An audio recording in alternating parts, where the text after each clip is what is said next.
Welcome to final year 5th semester cost accountancy class. సుస్వాగతం. ఇంతకుముందు మనం గత క్లాసుల్లో వివిధ ఓవర్ హెడ్స్ కింద వచ్చే అంశాలు, అమ్మకం పంపిణీ overheads, office overheads, కాస్టింగ్లో చేర్చకూడని అంశాలు, ఇవన్నీ కూడా మొత్తం వ్యయంలో భాగాలుగా నేర్చుకున్నాం. ఇప్పుడు ఈ క్లాస్లో వీటన్నిటినీ పొందుపరుస్తూ వ్యయ నివేదికను ఎట్లా రూపొందిస్తాం, వ్యయ నివేదిక ఎలా ఉంటుంది అనే విషయాన్ని ఈరోజు చర్చిద్దాం. వ్యయ నివేదిక అంటే ఏమిటి ఫస్ట్ తెలుసుకోవాలి. వ్యయ నివేదిక అంటే దీన్నే ఇంగ్లీష్లో కాస్ట్ షీట్ అంటాం. కాస్ట్ షీట్ అంటే నిర్ణీతమైన కాలంలో జరిగిన వ్యయాలను, అందులోని వివిధ అంశాలను, యూనిట్ వ్యయాన్ని తెలిపే నివేదిక. వస్తువులను ఉత్పత్తి చేయడానికి ఏ దశలో ఎంత వ్యయమైంది తెలుసుకోవడం కోసం చూపించేటువంటి ఒక నివేదిక. అట్లాంటి నివేదికలో పోలికకు అనుగుణంగా ఉండడానికి గతకాలపు అంకెలను కూడా చూపవచ్చు. అయితే ఈ కాస్ట్ షీట్ ద్వారా ముఖ్యంగా ఏం తెలుస్తుందంటే ఒక వస్తువు యొక్క ఉత్పత్తి వ్యయం ఎంత, ఆ ఉత్పత్తి వ్యయం యొక్క వివిధ భాగాలు, మెటీరియల్ ఎంత, వేతనాలు ఎంత, ప్రధాన వ్యయం ఏంటి, వర్క్స్ కాస్ట్ ఏంటి, అదే ఫ్యాక్టరీ వ్యయం ఎంత, ఆఫీస్ వ్యయం ఎంత, ఉత్పత్తి వ్యయం ఎంత, అమ్మకాల వ్యయం ఎంత, ఇదంతా కూడా స్పష్టంగా తెలుసుకోవడానికి రూపొందించేటువంటి ఒక నివేదిక. దీన్నే ఇంగ్లీష్లో కాస్ట్ షీట్ అని తెలుసుకున్నాం. ఈ కాస్ట్ షీట్ ఎలా ఉంటుంది అనేది ఇప్పుడు మీరు నేర్చుకుంటారు. ఈ కాస్ట్ షీట్ యొక్క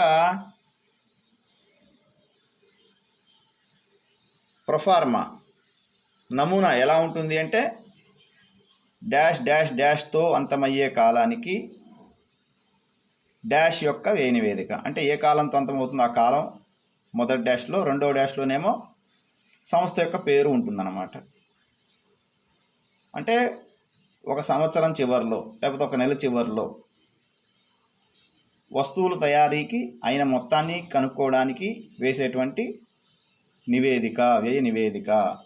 అంటే ఏ సంస్థతో తెలుస్తుంది హెడ్డింగ్ చూస్తే, తర్వాత ఏ కాలానికి తెలుస్తుంది, ఆ విధంగా హెడ్డింగ్ అర్థమయ్యేట్లుగా ఉండాలి. వ్యయ నివేదికలో మొట్టమొదటి వచ్చే అంశం మెటీరియల్ ప్రారంభ నిల్వ. ఈ నివేదిక అంటున్నాం కదా, నివేదిక అంటే it's a statement, it's a sheet, cost sheet.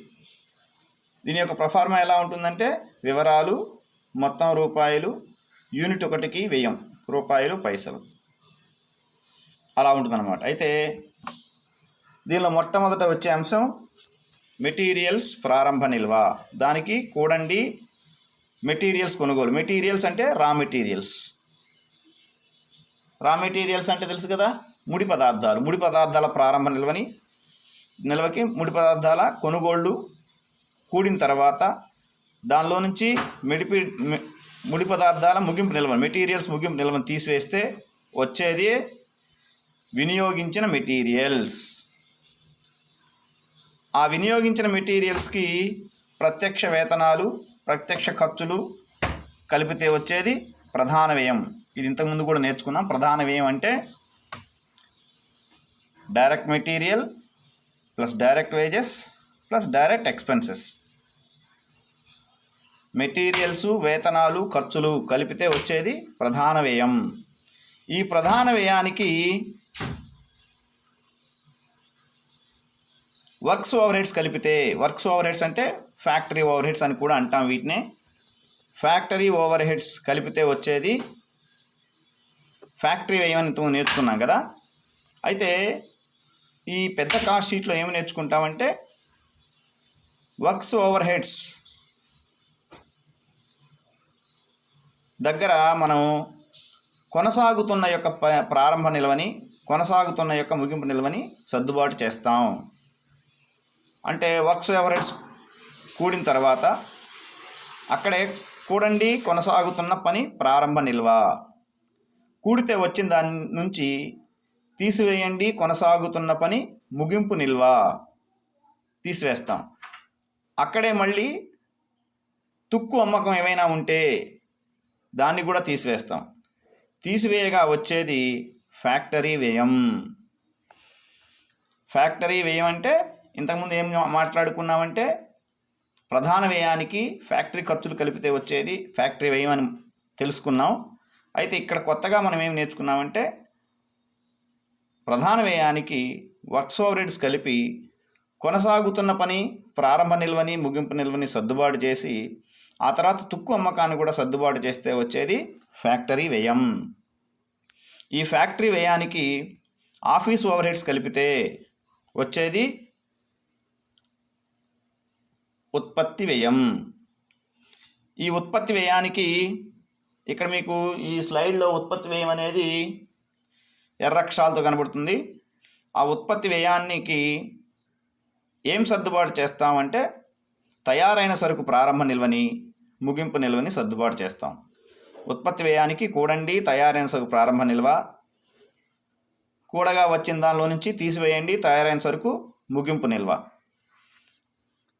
అలా చేస్తే వచ్చేది అమ్మిన వస్తువుల వ్యయం. దీన్ని ఇంగ్లీష్లో కాస్ట్ ఆఫ్ గూడ్స్ సోల్డ్ అంటాం. ఈ కాస్ట్ ఆఫ్ గూడ్స్ సోల్డ్కి అమ్మకం మరియు పంపిణీ ఖర్చులు కూడితే వచ్చేది మొత్తం వ్యయం, దట్ ఈస్ టోటల్ కాస్ట్. ఈ మొత్తం వ్యయానికి లాభాన్ని కూడడం లేదా నష్టాన్ని తీసివేయడం ద్వారా వచ్చేది అమ్మకాలు. ఈ విధంగా ప్రధాన వ్యయం, ఫ్యాక్టరీ వ్యయం, ఉత్పత్తి వ్యయం, అమ్మిన వస్తువుల వ్యయం, మొత్తం వ్యయం, అమ్మకాలు ఇది తెలుసుకోవడానికి వేసేదే వ్యయ నివేదిక. ఈ విధంగా వ్యయ నివేదికని జాగ్రత్తగా నేర్చుకోండి. వ్యయ నివేదిక అనేది చాలా ఇంపార్టెంట్ క్వశ్చన్. ఒక్కోసారి వ్యయ నివేదిక ప్రొఫార్మా గీయడానికి కూడా 10 మార్కులు అడుగుతారు కొన్ని సందర్భాల్లో. కాబట్టి అందరూ నోట్స్లో రాసుకొని జాగ్రత్తగా నేర్చుకుంటారని కోరుకుంటూ ధన్యవాదాలు.